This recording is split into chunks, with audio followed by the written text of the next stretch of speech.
Thank you. Are we on? There we go. Okay. Hi. Welcome. Hi. I'm so glad you all showed up today. Yay!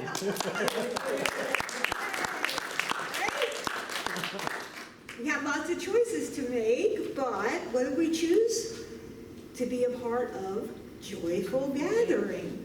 Isn't that cool? What a cool name is that? So when somebody says, what'd you do today? I just had a joyful gathering. Just put it out there. So what is a prayer if not how we live each day? Today's talk is actually called Every Day is a Prayer. And it came to me this past summer when there was just a lot going on.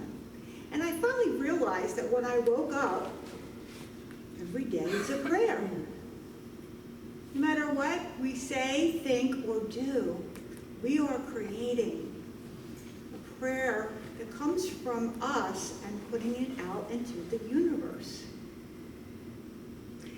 So, we have to choose our thoughts when we wake up, whether it's a sunny day or whether it's a rainy day. How do we respond to this gift of life? You know what? We all woke up on the right side of the grass this morning, didn't we? Right? Amen. So let's just celebrate that. No matter what's going on, no matter what we may be facing, we still have shown up. Ernest Holmes tells us that we each have to recognize that we are the divine incarnation in himself. We are the divine showing up. I don't know about all of you, but I sometimes forget that. It's like, hey, wait a minute. We are how God shows up. Right? We have to choose that. That is who and what we are. What are we putting out there today? How am I going to make this day a beautiful prayer? God really is not only with us, he is in us. As Holmes said, we are incarnating the Holy Spirit. But it's up to us to really recognize that and claim it and know it. It's easy to kind of consciously forget that sometimes, isn't it? Things get a little crazy. Maybe I'm not feeling well. Maybe I'm not happy with what I'm seeing or whatever. But it really is up to us to recognize that the thoughts that we put forward, that we have, are going to manifest in our experience now. We talk about it, but I think sometimes it's a little more complicated when we're really asking what it is we're experiencing and what are we putting out. It's a big deal. Because Einstein said there's only two ways to look at life, right? One is this, everything's a miracle, and one is if nothing is a miracle. So, what do we choose? This is a miracle? It is a miracle. It's all a miracle. It's our awareness, though, of capturing those moments where we can grab onto that miracle, even if it's just a nanosecond. Even if it's just a tiny second where we smile at a stranger and see them smile back in surprise. That's a miracle. We don't know. Maybe that person really needed your smile today. Now, what I want to talk a little bit about today is that the universe accepts our thoughts and acts. We learn about that in class. It's the law. So it's going to accept what we say, think, and do, whether we like it or not. Right? It just is.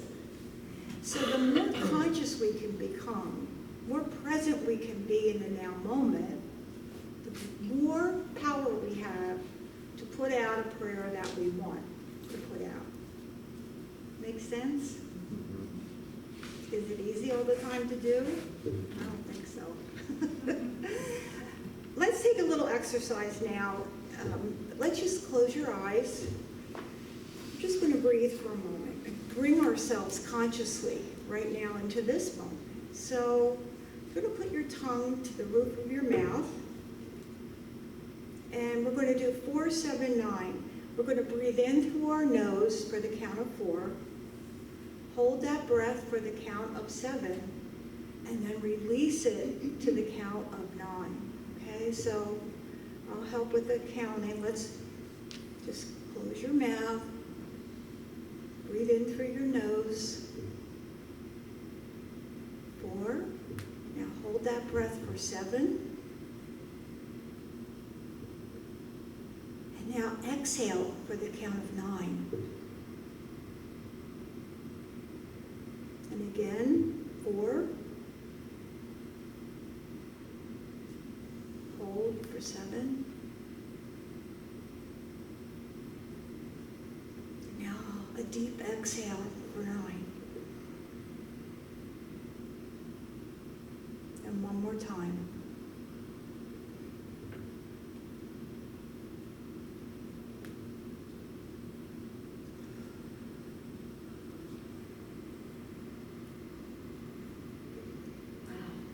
Back into the moment, and we've just let our body experience this moment in breath.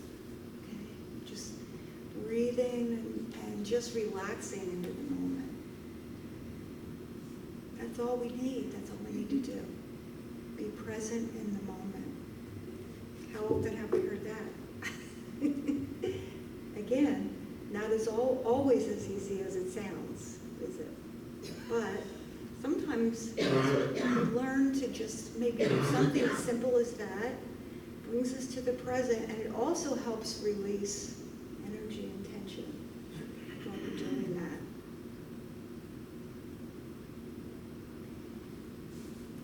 Many of our thoughts are just habitual.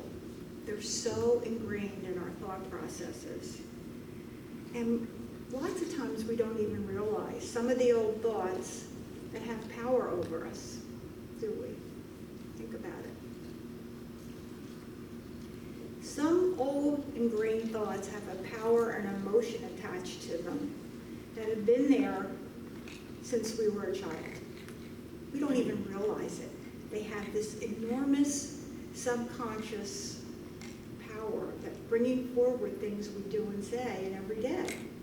They're a part of our prayer. But they may not always be the kind of prayer we want to send out for ourselves. And we have to become aware of that. And it's not always easy work. Our subconscious mind holds on to thoughts and things that happen from our earliest days. And our subconscious mind does not recognize truth, fiction, false, yes, no. It just holds on to these things that have become a part of our being many times since childhood. I've told this story before, maybe a few of you remember it, but I call it my scissor story. And, you know, I've had my own place since I was 19, just a couple years ago. And one day, you know, in the kitchen, I kept saying to myself, oh, wish I had a pair of scissors in the kitchen. But I didn't. And I went and looked in the sewing box for them where they were always kept. This went on for years. And finally, I realized that it was okay if I had a pair of scissors in the kitchen. Now, why do you think I thought they needed to be in the sewing box? Where were they all those years when I was growing up? The pair of scissors was always in the sewing box. And so, even when I had a place of my own and was moving through my day with my own family, in my mind, subconsciously, where were the scissors supposed to be? In the sewing box. What I can tell you now is I literally have a pair of scissors in every room of my house, for real. And they remind me that just because that's how I grew up, it's okay to have a pair of scissors around and not just in the sewing box. Doesn't that sound silly? So what I became more aware of was that if something as simple as where the scissors were kept was ingrained in my head and in my life, what about some of these other thoughts I had? What about some of the things that weren't as, not important as where the scissors were kept? I can tell you that when I grew up, I had a lot of abuse in my life. My parents were wounded people, was physically abused till I was 18, mentally abused. I was sexually assaulted in a bowling alley by a strange old man when I was 9. These things, I try not to give them much energy because it's the past. But what I realized, just like the scissors, if somebody starts telling you you aren't worth a damn every day, somebody tells you you can't do anything right, somebody says, who do you think you are? Who do you think you are? You're too skinny, you're too fat, you're too stupid. Is any of this resonating? There's many times in our childhood that a lot of us didn't grow up in a loving, nurturing environment. And even if we did, there may have been a teacher, there may have been another student in school. They say the bullying is just rampant. I don't know if there's more bullying or if they're just recognizing it now because of the damage it can do. And not just in that day. How much do we take in our subconscious mind as truth? Because remember, our subconscious mind has no clue whether what is told is real or not. So as a child, even though I think I knew on some level that this isn't right, it stuck with me. And it actually, these thoughts and these feelings had a lot to do with how I was playing out my life. And even when I thought I was over it and thought I was doing the right thing, some of the effects were there. The neediness, the feeling that the only worth I really had was when I was helping someone else. That I didn't really deserve to be happy. That I didn't have the will or the right. I literally didn't have the right to feel happy. Because somehow deep in here, that was what my body and soul held on to. These crazy thoughts that I'm sure were said at a time from wounds that my parents had or from other people that people had. Not judging them, it's just what it was. What I have to take care of now is I have to take care of myself and reprogram these old thoughts so I don't have these things haunting me. I used to say, can't I leave the dragons in the cage? I'll just leave it all in the cage. I'm doing fine, I have beautiful children, The truth is, as long as I kept them in the cage, they had power. When I finally did some work and started uncovering some of this in myself, what I saw was, once I let them out of the cage, guess what? They didn't have the power anymore. It's about shining light and truth and love and spiritual awareness. And then seeing also that I wasn't alone. So many people feel things that, and they don't even know why. We draw things in our life to heal. And if what we're trying to heal is something we're not even aware of, we're bringing things that may not be helpful into our life. We're just playing out the same thing over and over again, hoping that we get through it in another direction. But what we know now is the more conscious our thoughts are, right, the consciousness will give power to where we're at now. This is why being in the now is so important. It doesn't help me to go back to age 9. What helps me is to be clear right now, in this moment, and in this breath, so that I can celebrate, so I can look out and see the light and love that you all are. So I can shine my light. I read something the other day, Michael Beckwith, and he said, just let yourself glow for God. Isn't that cool? Let yourself glow for God. And I thought, hey, that's pretty cool. I love that. I love that idea. You know, we sing at the end, this little light of mine, I'm going to let it shine. Well, let's be clear, get rid of the old junk and let it shine. Now, this is something, though, that it's important work, and it clears our way to be more present. It lets real love out for others because we're going to love ourselves more. We're going to understand more why we feel the way we do. We can also make a conscious choice not to give power to that old junk. It's trash. It goes into trash. I will say that oftentimes you want to have some help with this. Talk to somebody that you really trust. It's really important to get it out. Somebody who's just going to listen and validate you.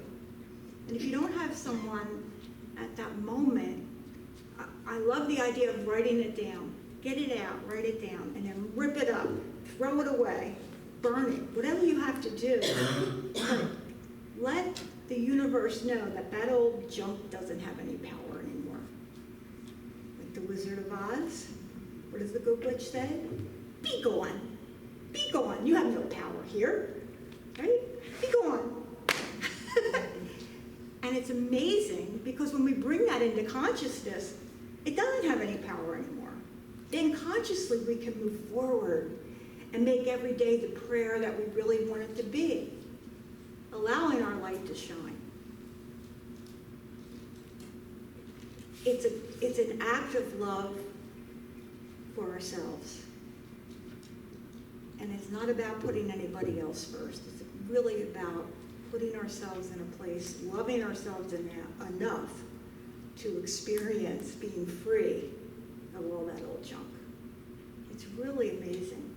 And it's important. It's really important stuff.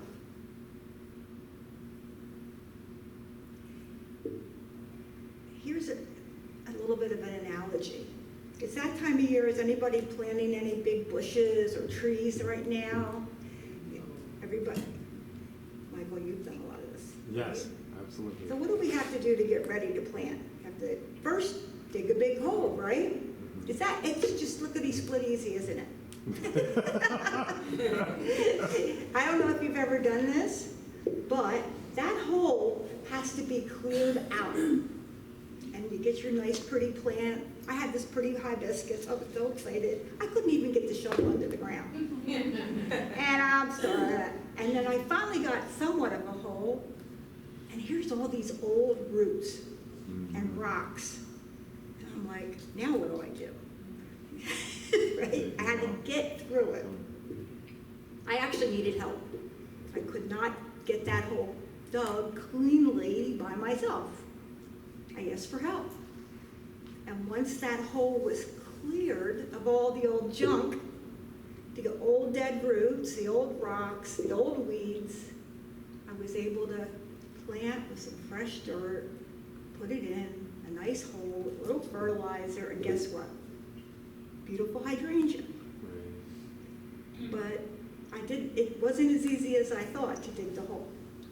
And I actually needed help. So when we're talking about clearing out these subconscious things that are in our head that have power over us that we don't even realize, we need sometimes a little help to clean it out and do what needs to be done so we can grow and be beautiful flowers in the world. And not, well, one thing I'll say is when we start this work, I remember somebody in class said, "That's it. I'm quitting my job tomorrow. I hate my job. I deserve better." And he did. What do you think happened? He kind of fell flat on his face because he hadn't cleaned out the hole and to plant the new job. It's about getting ready inside, building a foundation, creating a space to grow, understanding our truth, and rising up out of the hole. Because some of us have deeper holes than others. So we're about rising up. And then what happens is that new foundation supports us. And as we rise up in consciousness, the good stuff that we deserve and that we really want is able to come to us. We don't even have to go chasing it. It will just begin to show up in our lives. Because that's how the universe works, right? What have we learned? What we put out is what comes back. So the more that I put out, hey, guess what? I'm okay. I am lovable. I am worth it. I'm not stupid. Yes. I might not be Einstein, but I'm okay because God created me. I'm a miracle, and so are you. So are each one of you. We're each a miracle showing up. We each are how God celebrates life. Every day is a prayer, and we have the right and the obligation to ourselves to show up and let ourselves glow. Right? Let ourselves glow. We're all so unique, and we're supposed to be. You know, I'm not supposed to be Beyonce, right? I mean, it's like, okay, well, here I am. Whoever I am is important, or I wouldn't be here. That's not how the universe works. Everything is in divine order. Everything. So each one of us would not be sitting here today if it wasn't meant to be in divine mind. If it wasn't meant to be perfection. It doesn't work that way. What do they say? God doesn't create any junk. God doesn't make any junk. And it's up to us to make sure that we don't, as best we can. We're doing our best. And as Don Miguel Ruiz says, our best might be different on any given day. That's okay too. Someday the best we can do is get out of bed and get a drink of water. And other days we're ready to nourish the planet. It's okay. Wherever we're at is okay. Just be in the moment, take a breath, and celebrate the prayer that we are. Okay, that's. It sounds simple, and a lot of times it's just a matter of remembering.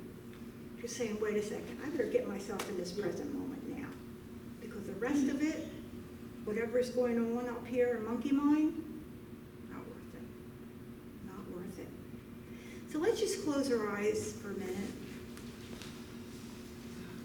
And I want you to tell your mind and make sure your subconscious mind hears this, because guess what? Nothing is more powerful to your subconscious mind than your own voice. This is why affirmations are so important. Your own voice is the voice of God talking to God inside you. Okay? So let me just ask you to just take a breath, get in the present moment.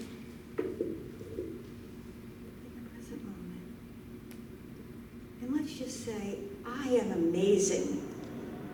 You say that? I am amazing. Say it again. I am amazing.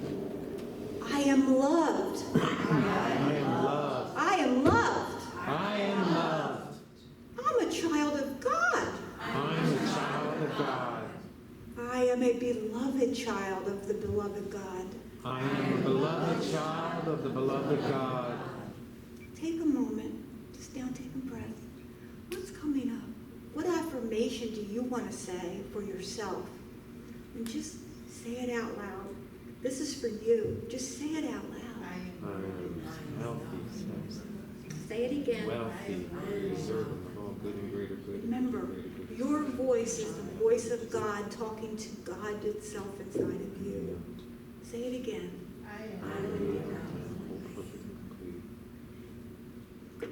Today, I give myself permission to glow. Today I give myself permission to love. Say it again.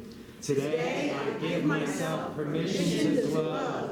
And now I'm going to ask you, in the next one, to give yourself permission to, and let you fill in the blank and say it 3 times, okay?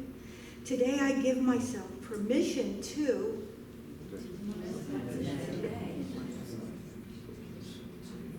Say it again.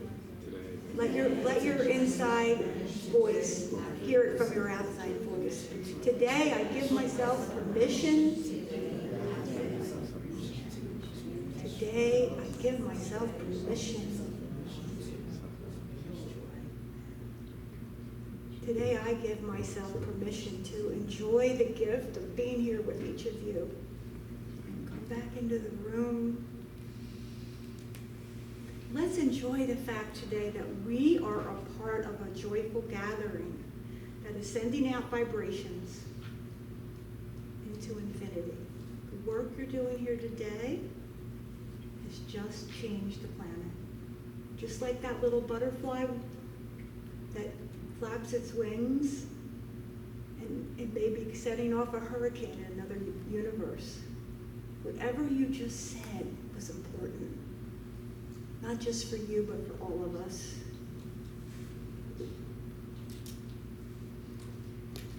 You are a prayer brought to life. I really believe that. We are each a prayer that's been brought to life. Just celebrate who you are. And so it is. And so it is.